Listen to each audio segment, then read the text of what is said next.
எப்படி பண்ணீங்க exam? Exam ஓரளவுக்கு மாடரேட்டா பண்ணிருக்கோம். ஃபர்ஸ்ட் எடுத்துனே எதுமா ஓபன் ஆச்சு? ஃபர்ஸ்ட் எடுத்துனே ரீசனிங் வந்து ஓபன் ஆச்சுனா. ரீசனிங் வந்து கொஞ்சம் ஸ்கோரிங் பார்த்தா சிலாஜிசம் இன்இக்வாலிட்டி எல்லாம் கேட்டிருந்தாங்க.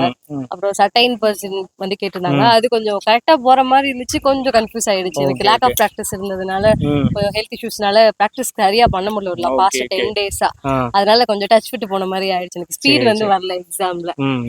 அப்புறம் வந்துட்டு 2% பசில் ஒன்னு கேட்டிருந்தாங்க. அது பார்க்கவே பெருசா இருந்துச்சு. அதனால நான் அட்டெண்ட் பண்ணவே இல்லை. பார்த்தோன்னே ஒரு 14% சீட்டிங் கேட்டிருந்தாங்க. சோ அது கொஞ்சம் ஈஸியா இருந்துச்சு. அது நம்மளுக்கு மோஸ்ட்லி ஈஸியா வர்ற மாதிரி இருந்தது. சோ அது போட்டிருந்தேன். ஓவராலா மாடரேட் அட்டெம்ப்ட் தான் கொடுத்திருக்கேன் ரீசனிங்ல. எவ்வளவு கொடுத்தீங்க ஓவராலா? ஓவராலா 17 கிட்ட கொடுத்திருக்கேன். சரிங்கம்மா. ஓகே. இது பிளட் ரிலேஷன் வந்து கஷ்டமா இருந்துச்சு. பிளட் ரிலேஷன் கேட்டிருந்தாங்கன்னா அது அந்த ஒரு பாயிண்ட் வந்து ரொம்ப கன்ஃபியூஸ் பண்ணி விட்டுருச்சு. இவங்க உங்களோட அம்மான்றாங்க, இவங்களுக்கு என்னமோ சொல்றாங்க. என்னடா சொல்றீங்க? நான் 2 தடவை அது ட்ரை பண்ணி பார்த்தேன். சரி ஓகே, நிறைய போட்டிருக்கேன் பிளட் ரிலேஷன், நல்லாவே வரும். அதுல போட்டு பாக்கும்போது திடீர்னு ஒரு சின்ன கன்ஃபியூஷன் ஆயிடுச்சு. எப்பவுமே பிஓ எடுக்கறீங்க அப்படினா பிளட் ரிலேஷன் ஃபர்ஸ்ட் எடுத்து நீ எடுக்க கூடாது. இத மைண்ட் செட் பண்ணிக்கோங்க. क्वेश्चनே அதுதான். பிளட் ரிலேஷன் தான் ஓபன் ஆச்சு.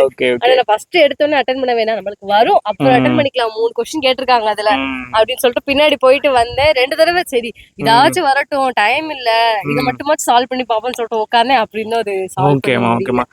ஓகே. குவான்ஸ்ல என்னென்னமா கேட்டிருந்தாங்க? குவான்ஸ்ல வந்து 2 டிஐ கேட்டிருந்தாங்கண்ணா. ஒரு டிஐ வந்து ஒரு டிஐ பார் கிராஃப் இல்ல, நார்மல் கிராஃப் மாதிரி கேட்டிருந்தாங்க. இன்னொரு டிஐ வந்துட்டு டேப்லெட் கேட்டிருந்தாங்க. சோ எல்லாமே வந்து டிஐ வந்து ஈஸியா சால்வ் பண்ற மாதிரி இருந்துச்சு, லைக் லீனியர் டிஐலாம். பட் வந்து क्वेश्चंसலாம் இஃப் கண்டிஷன் வச்சு கேட்டுட்டாங்க. சோ அது ஃபுல்லாமே இஃப் கண்டிஷன்ல தான் இருந்ததா? 2-3 பார்த்தேன். அத பார்த்து பயந்து நான் வெளிய வந்துட்டேன்.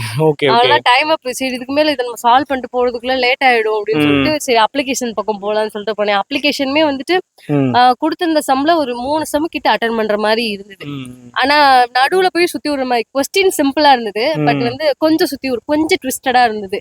பிஓ லெவலுக்கு வந்து கரெக்ட்டா இருக்கு அப்படின்ற மாதிரி இருந்தது. ஓகேமா. எவ்வளவு கொடுத்தீங்க குவான்ஸ்ல? குவான்ஸ்ல வந்து 9 அட்டெம்ப்ட் தான கொடுத்தேன். அதுக்கு மேல எனக்கு டிஐ ரெண்டுமே வந்து எனக்கு போட்டுட்டு சால்வ் பண்ணிட்டு விட்டுட்டீங்க. ஆமா, அதனால எனக்கு டைம் கன்சியூம் ஆயிடுச்சு. எனக்கு பிராக்டீஸ் இங்கிலீஷ்ல எவ்வளவு கொடுத்தீங்க ஓவராலா? இங்கிலீஷ் வந்து ஈஸியா இருந்துச்சுனா. இங்கிலீஷ் வந்து 27 அட்டெம்ப்ட் கொடுத்திருக்கேன். தப்பாச்சுனா ஒரு 4-5 தப்பாகும் அவ்வளவுதான்.